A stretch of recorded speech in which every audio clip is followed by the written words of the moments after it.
everyone. Hi, welcome or welcome back. So I am going to be taking a look back at the year 2003 in the publishing book world.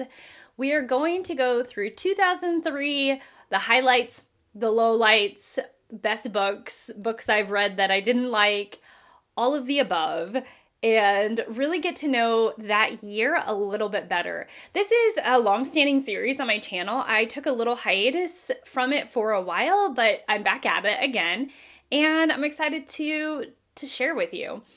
Mostly, I want to know, what have you read from 2003? I will leave a couple of links and resources listed down below. And yeah, oh, and I also want to say, I think sometimes every once in a while, someone assumes that I read these books in 2003. No, that is not the case. I was a teenager in that year, and I read very few of these books in that actual year. Most of them I've read since then. And so we're just looking back to see what kind of publishing year it was, at least from my perspective. So I'm going to start with, setting the literary stage, what was published, some author deaths, what won prizes, so on and so forth. And then I always end with Steve Donoghue's best and worst books from that year, because I'm always interested in what he had to say about that particular year. So if you're new, my name is Shelly, and you just got an earful of what this video is about. And if you're enjoying the vibe, please subscribe. You can also go back and watch the other videos in this series and enjoy those if this is your kind of thing. I'll try and link the playlist down below, but mostly excited that you're here, that we're hanging out. Without any further rambling on, because I have done a ton of that, let's go ahead and get into the meat of this video. So 2003, I was a teenager. I was probably working my first job around this time, which was being a tutor. I was an English tutor. I'm an essay tutor, most specifically. I helped other students write essays, and I corrected them on grammar. And I was probably babysitting. And I may have, though I'm not sure, if in 2003 I had yet started working for Starbucks. So I had worked for Starbucks on and off for years, and I might have started around this year. So that's where I was. I'll try and insert pictures. I don't think I have any pictures though. Okay, so the book that ended up causing a lot of controversy later on, that was published in 2003, was A Million Little Pieces by James Frey, who I think, if I'm summing up the controversy well, it was endorsed by Oprah's book club. And we came to find out, the world came to find out, that James Frey really mixed fact and fiction.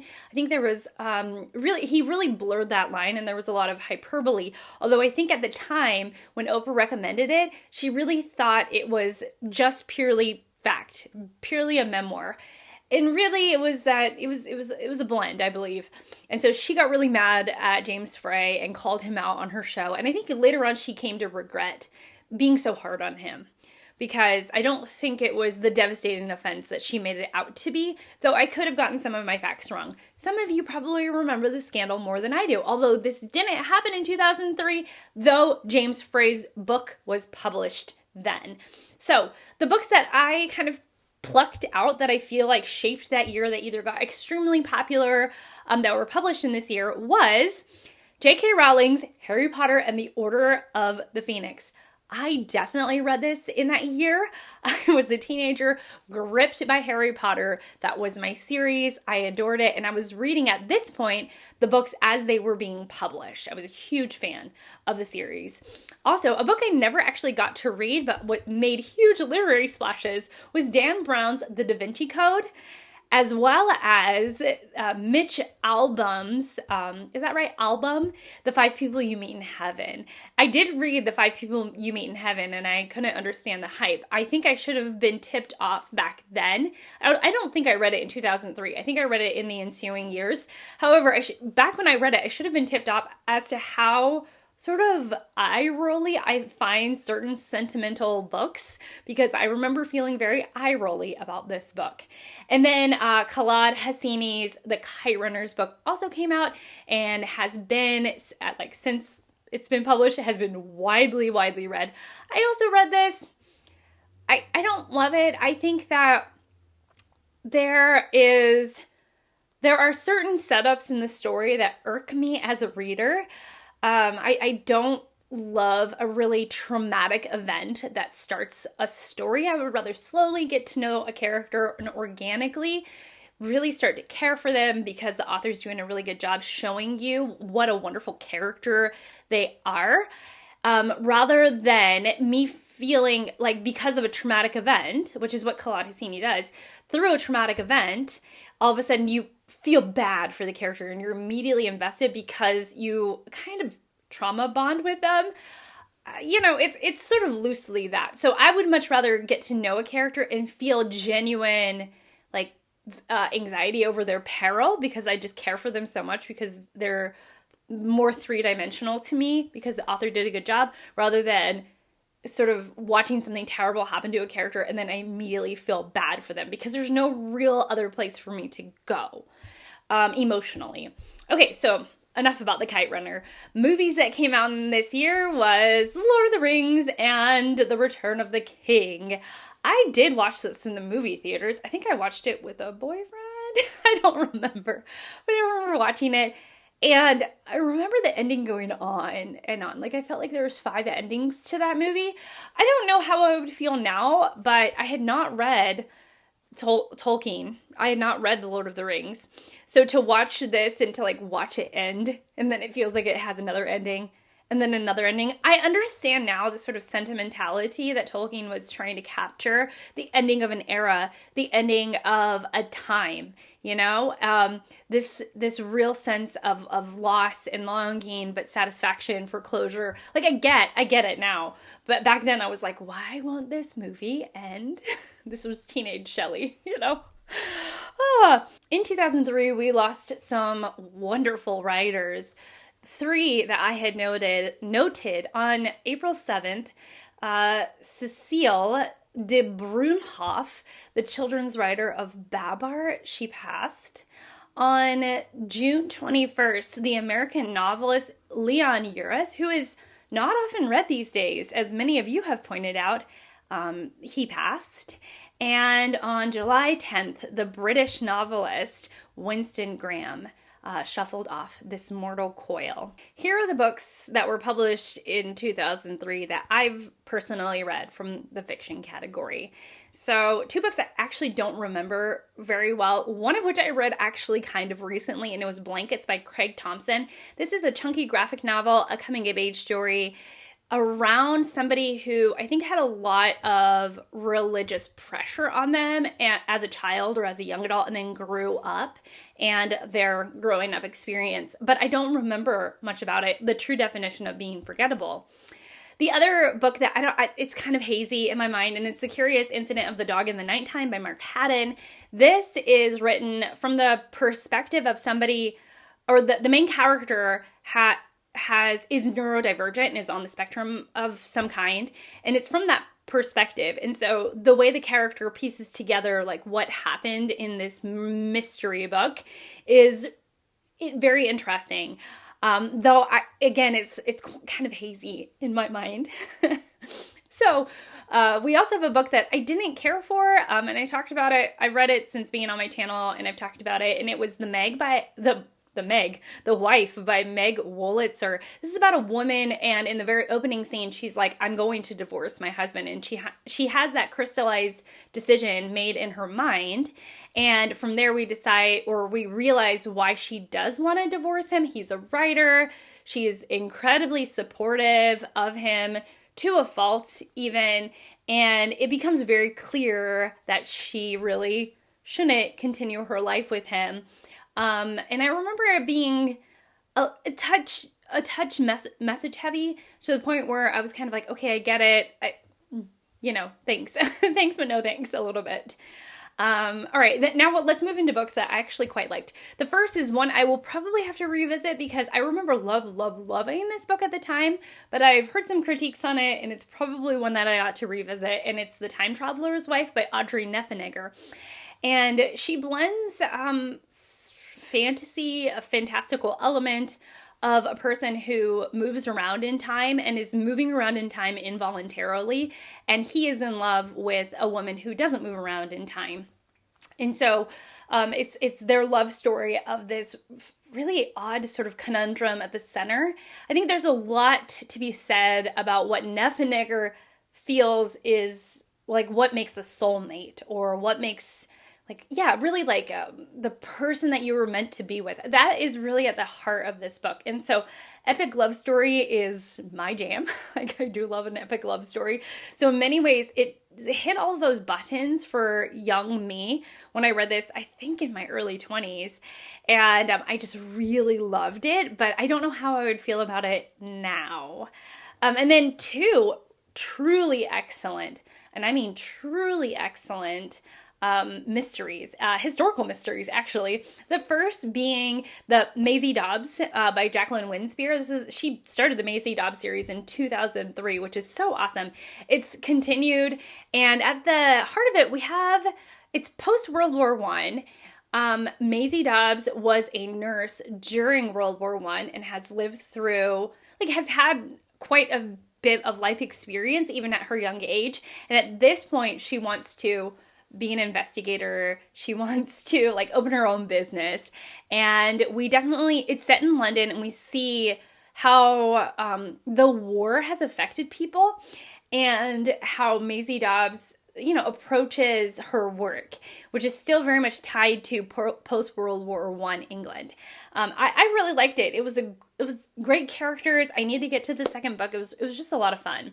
And then the last book, another great historical mystery series that started in that year, which was Disillusion by C.J. Sansom, which is the first book in the Matthew Shardlake series. Now, Matthew Shardlake works for Thomas Cromwell, and sort of adjacently, or because he works for Thomas Cromwell, or is involved with the Tudors, he also is working with King Henry VIII, but sort of down the ladder quite a bit. And he is a lawyer, but he's a hunchback lawyer that's, he has this physical deformity. So he has a lot of feelings about himself and how he is perceived in the world and how he moves through the world. And yet he's incredibly sharp and really bright. I have gone on to read the first 3 books. I can't remember. I've read a couple of books in this series. They're really good. They're really well done and very smart. That also has a very likable and touching character at the center of it all. So anyways, nonfiction, there's a dud for me. There is a book that I have been reflecting on actually recently, even though I read it some time ago. So the dud is Dry by Augustin Burroughs. He wrote the memoir Running with Scissors, and then this is his follow-up Dry. And I believe it's his struggles with alcohol.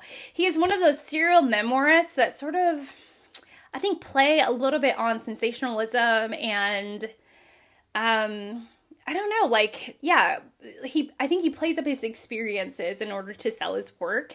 I might be wrong on that. I don't know him personally. I've read a couple of his memoirs. I read Running with Scissors, and then I also read Dry. And I just remember being you're not saying anything interesting. I just think that you want to be a writer, and this is a way that you can do it, is by, writing your life experience and putting it out there. But I don't know if it's coming from a place of empathy. It feels a little bit like it's coming from a place of, I don't know, wanting to be a writer for a living and doing anything possible to get there.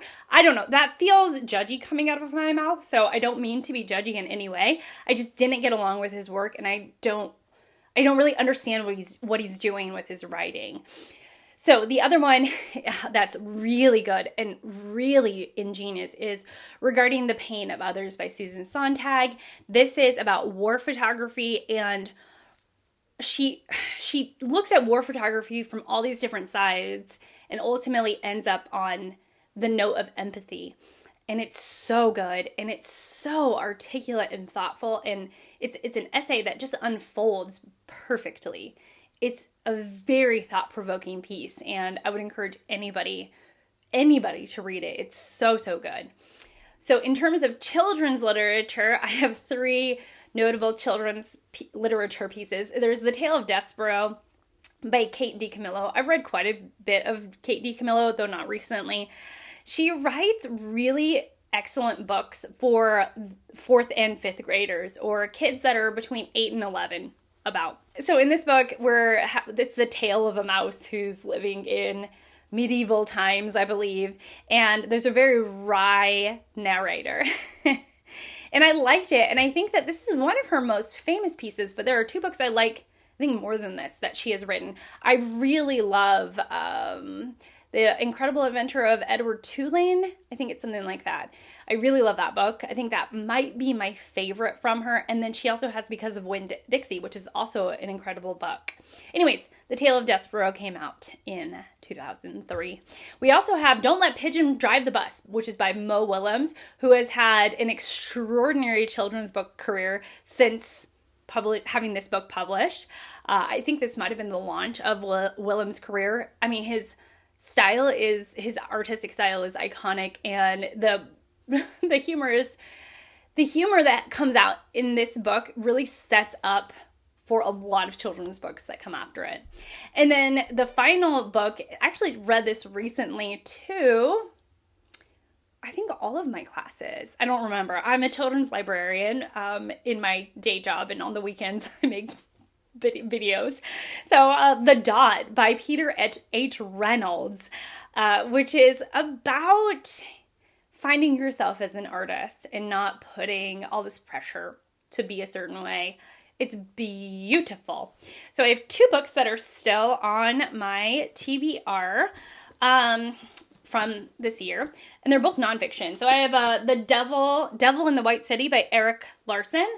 I really need to get to some Erik Larson, because I have heard he writes really gripping, very fast-paced and intriguing, investigative-esque nonfiction works. So that's what this is. Circa 1983, a world fair and deaths. A serial killer. Oh gosh, I'm really into reading about I'm into crime fiction right now. Crime fiction and nonfiction. So maybe this is perfect for me right now. Maybe I ought to pick this up. It's weird to be like, I'm really into serial killers. I'm not. I'm into crime fiction. And then also reading Lolita and Tehran. And this is every Thursday morning for 2 years in the Islamic Republic of Iran, a bold and inspired teacher named Azira Nafisi secretly gathered 7 of her most committed female students to read forbidden Western classics. So it's about that journey, and I've heard really good things about this. Okay, so let's go through prizes. These are the books that won in 2003, which often means they were published either the previous year or even 2 years prior, just with how prizes work and the prize circuit works. But as if we were living through 2003, this is what would have won prizes. We have Jeffrey Eugenides for Middlesex won the Pulitzer Prize for Fiction. I've read this. This is a fantastic multi-generational family saga, starting with the grandparents who flee Smyrna to live in the United States. They end up in Detroit. The whole family ends up in Detroit.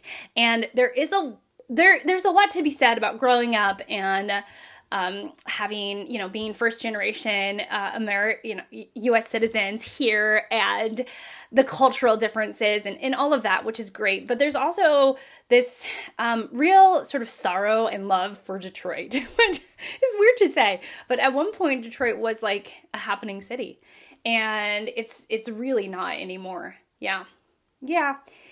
So just kind of, I think that Jeffrey Eugenides has watched has at least observed Detroit change and morph over the years, and I think that he captures that really well. Even though this is very much a character-driven book. It's a fantastic book, great book, lots of colorful and playful language in it. I really liked it. So the National Book Award for Fiction went to Shirley Hazard for The Great Fire, which is on my mental TBR. I have heard of Shirley Hazard, though I don't think that she is very well read today. The Nobel Prize for Fiction went to South African and Australian novelist Let me try that again. The Nobel Prize went to South African and Australian novelist J.M. Coetzee for his fiction. The Booker went to, tell me if you've read this, because I don't know who has read it. And if you have read it, is it good? It's D.B.C. Pierre for their book Vernon Little God, which I was reading up about it and it was kind of, it was a little bit shocking. Okay, and then the Giller, which is the Canadian prize, the Giller was given to The In-Between World of Vikram Lal, which is a novel by M.G. Vasniji.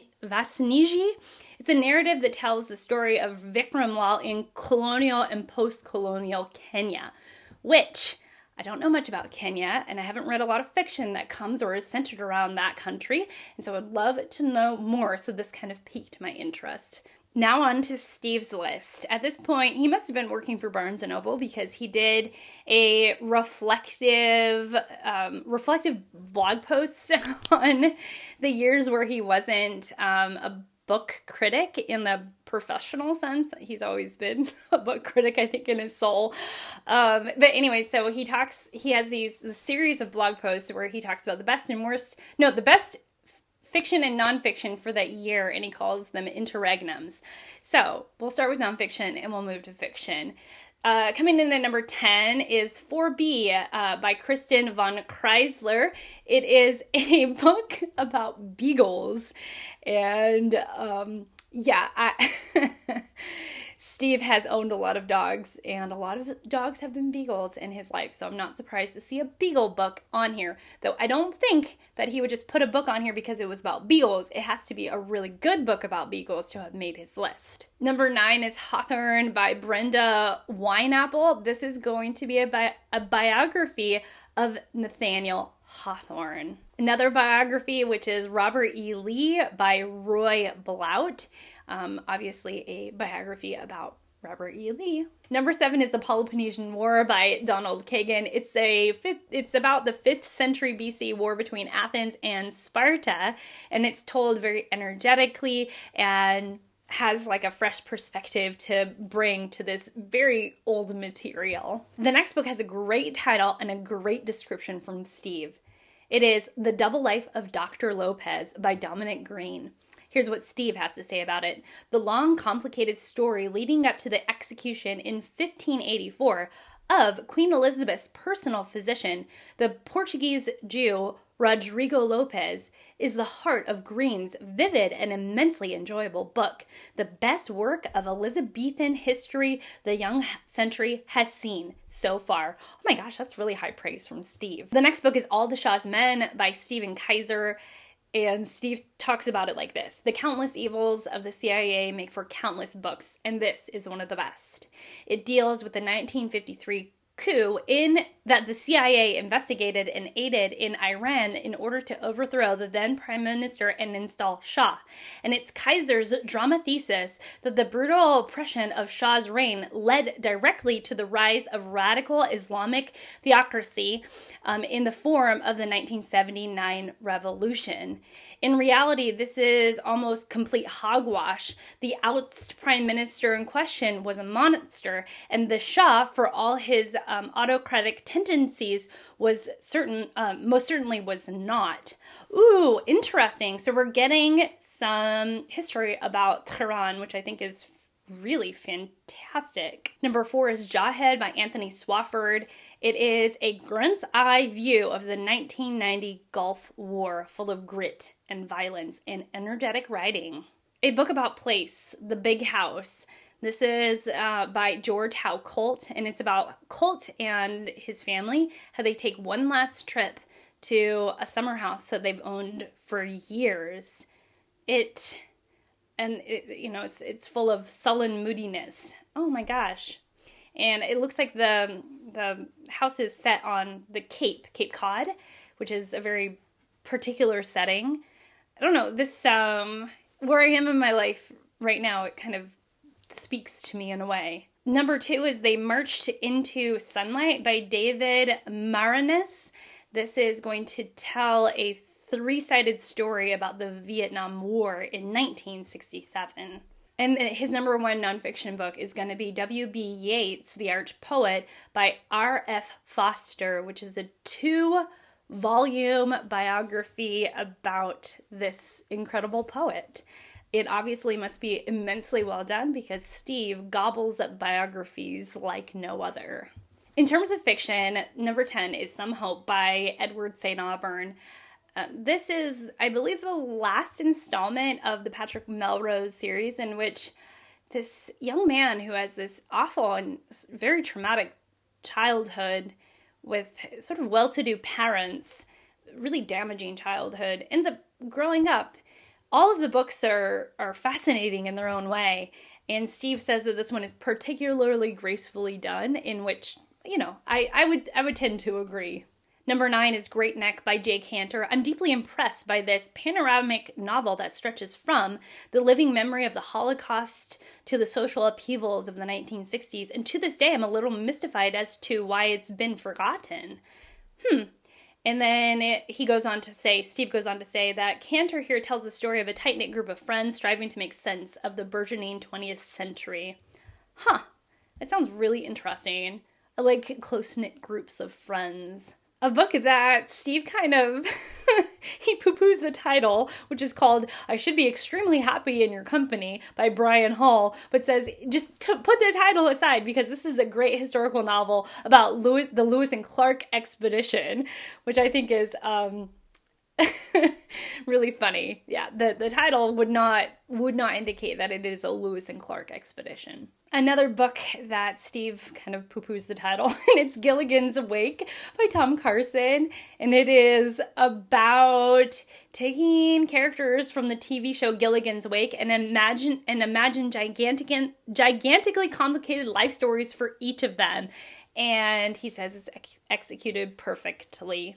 It was a theme in this interregnum that book titles were just not the thing. And this next one is The Point of Return by Siddhartha Deb.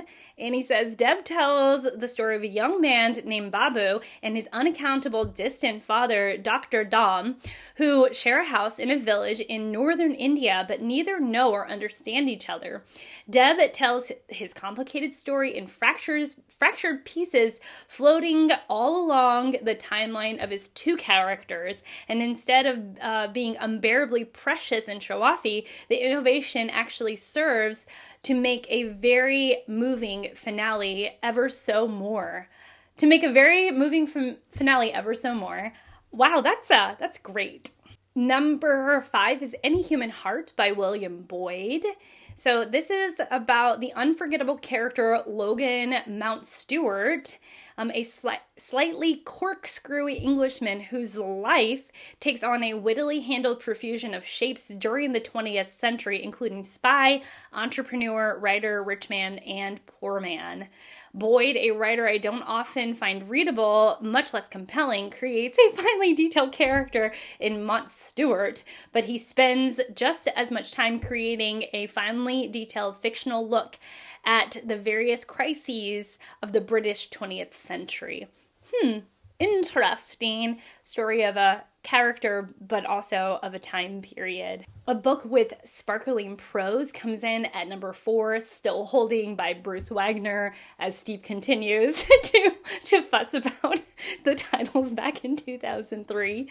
A book that actually has gotten a lot of praise, and it is The Namesake by Jhumpa Lahiri. This slim, deceptively simple novel about cultural assimilation and intense inner politics of identity stars a young man named Gogol Ganguly, a first-generation son of immigrants from India, and the book tells his wandering, self-consciously literate odyssey to find peace in a homeland that never quite feels like home.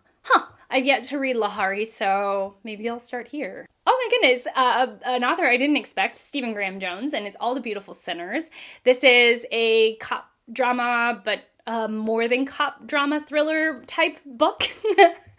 And he said that this Jones's book is the rare exception. On one level, it tells the story of a Texas deputy sheriff chasing a mysterious killer known as the Tin Man, But thanks to the intelligence and gripping visual intensity of Jones's prose, this book, it has another level. As a richly rewarding psychological study. Oh my gosh, I'm reading Red Dragon right now by the guy who wrote Hannibal Lecter. I cannot remember Thomas. I cannot remember his name. Oh my gosh, I'm gonna have to look it up.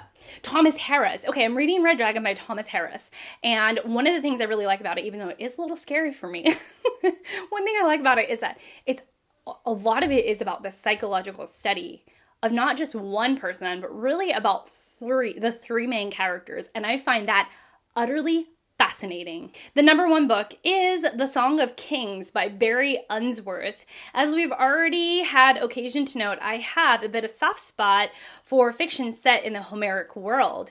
A soft enough spot to have written quite a bit of it myself. So naturally, I was overjoyed to learn that Barry Unsworth had likewise caught the bug and would be writing a Trojan War novel.